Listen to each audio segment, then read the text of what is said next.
Prier, prier, c'est aimer. Il faudrait entrer dans la prière ou en méditation comme on se rend à un rendez-vous d'amour. On s'y prépare intérieurement et extérieurement et l'on arrive à l'heure. Tel jour, à telle fréquence, à telle heure, se fixer un rendez-vous. Il est utile de fixer l'heure du début ainsi que l'heure de la fin. Ainsi on n'écourte pas une prière jugée désagréable, agitée, douloureuse, ni on ne la prolonge si elle est agréable ou exaltante. Comment s'habiller le cœur pour aller prier? Comme un prince, nous dit-on. C'est un rendez-vous royal auquel nous sommes conviés, filles et fils de rois. Oui, mais j'y vais plutôt avec un cœur de pauvre, un pauvre qui a tout à apprendre. Prier, c'est dire « Sans toi, je ne peux rien.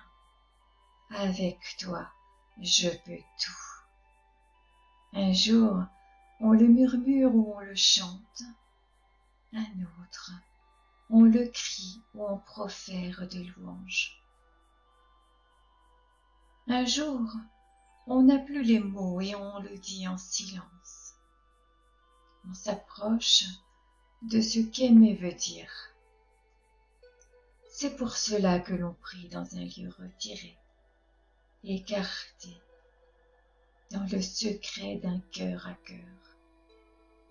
Dieu seul voit dans le secret. Quand les mots de la prière se sont tus, quand il n'y a plus de demande, mais un espace vide et libre, quand on n'a plus que des visages dans le cœur, quand on n'a plus que Dieu comme ami, comme horizon, alors, dans ce silence offert et reçu, aimer, c'est prier. Aimer, c'est prier. Aimer, c'est prier.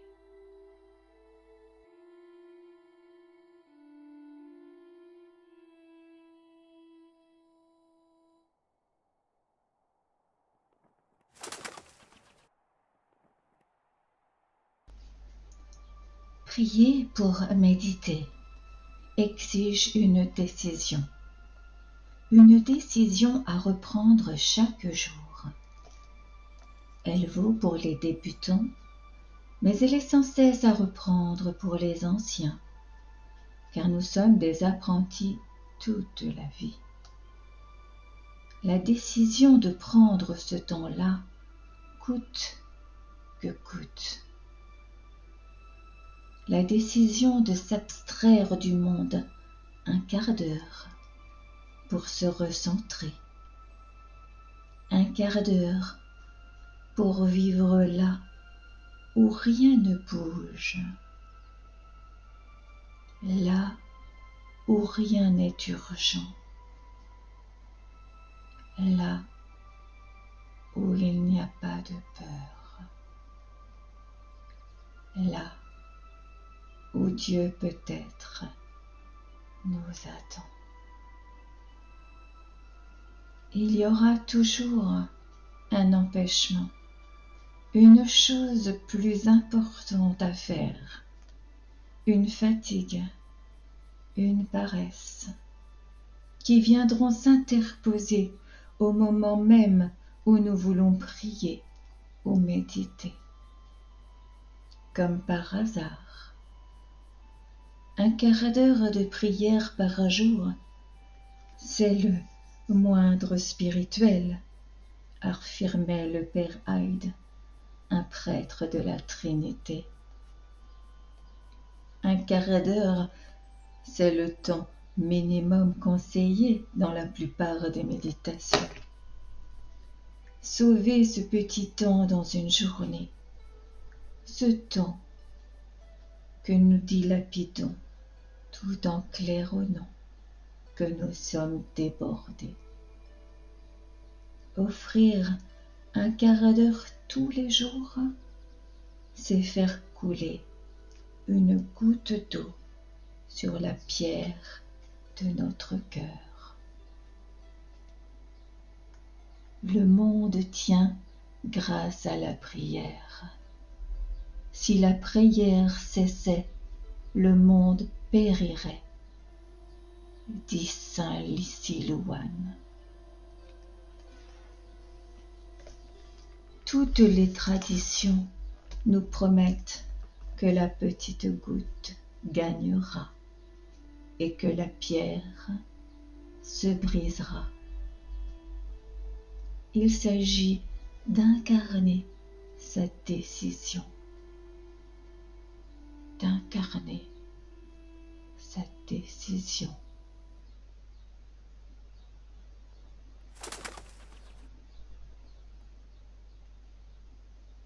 Prier et méditer sont des pratiques qui deviennent aussi naturelles que manger ou dormir, à condition de faire un effort au début.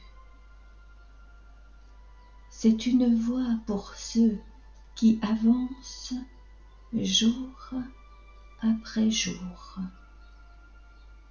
pas à pas, qui ont un cap et qui s'y tiennent. À terme, la prière évolue en une attitude générale et un état spirituel permanent du croyant. Il s'habille comme tout le monde, il mange comme tout le monde, mais se distingue par son secret, dit Abu Ali Dakak, un mystique musulman. Prier, c'est agir. Prier, c'est agir. C'est le moyen le plus efficace d'accomplir quelque chose. Donne tes mains pour servir et ton cœur pour aimer, a dit Mère Teresa.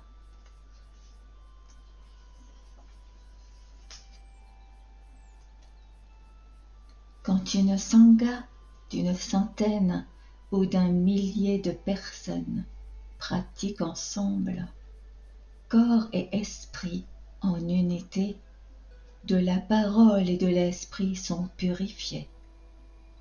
L'énergie produite est énorme et peut même changer une situation. Thich Nhat Hanh.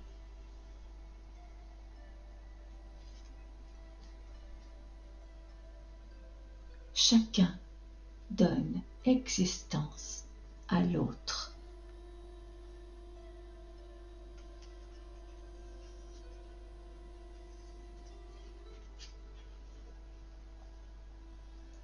Du plus profond de tes racines, laisse monter la sève de ta prière, a dit Fauzi Scaly, car prier, c'est agir.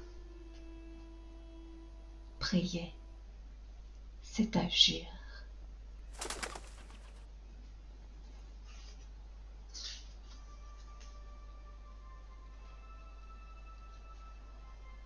Il n'y a en tout cas qu'un remède au désespoir, c'est la prière. La prière qui peut tout, qui peut même créer Dieu a dit E.M. Sioran. La prière monte et la grâce descend. Proverbe danois.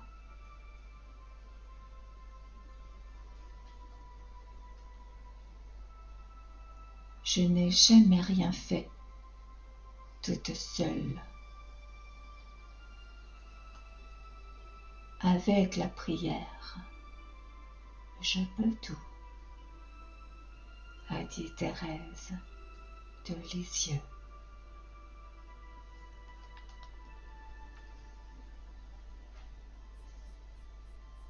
Tout est possible à celui qui croit. Marc, chapitre 9, verset 23.